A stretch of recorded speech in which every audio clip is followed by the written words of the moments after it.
Oi, Blues fans, you're not going to believe this. Massive shake-up at St Andrews that's got everyone talking. Just when we thought the squad was settled, the gaffers pulled off something unreal. You won't want to miss this, so stick around and hear what's gone down behind the scenes. We're talking transfers, tactics, and some serious Brummy grit being tested. Hit that subscribe button and make sure you're up to date, because this is going to be a wild ride to the championship. Yes, we've got the financial backing. Our US owners have splashed the cash this summer.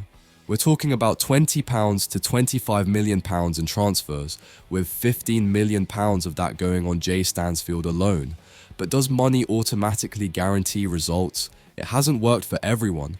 Look at Sunderland's struggles a few seasons back. Spending money is one thing, but you got to earn that step up, week in, week out, and there are no shortcuts.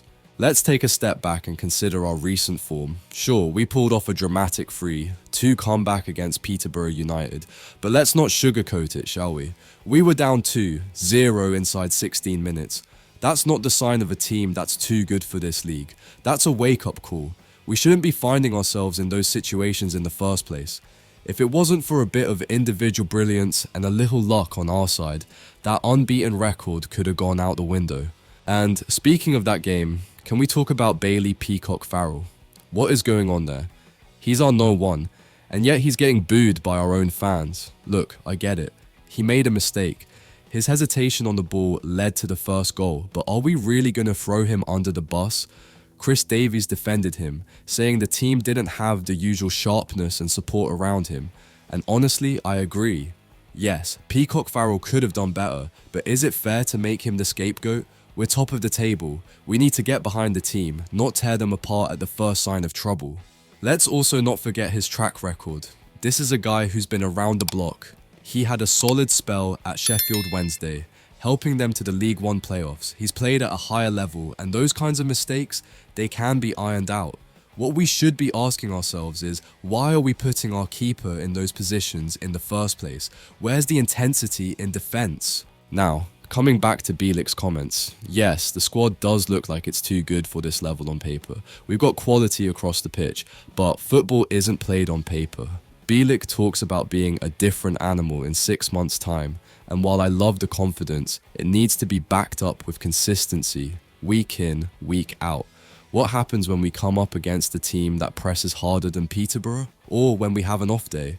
We've seen this team switch off in moments.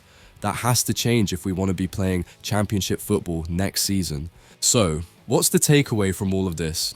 It's simple. Potential means nothing without performance. The money spent, the names on the squad list, they mean nothing if we're not grinding out results and learning from these close calls. We can't keep relying on second half turnarounds to save us. Bielik's right, we're capable of more. But let's prove it by dominating games from the first whistle, not the 45th.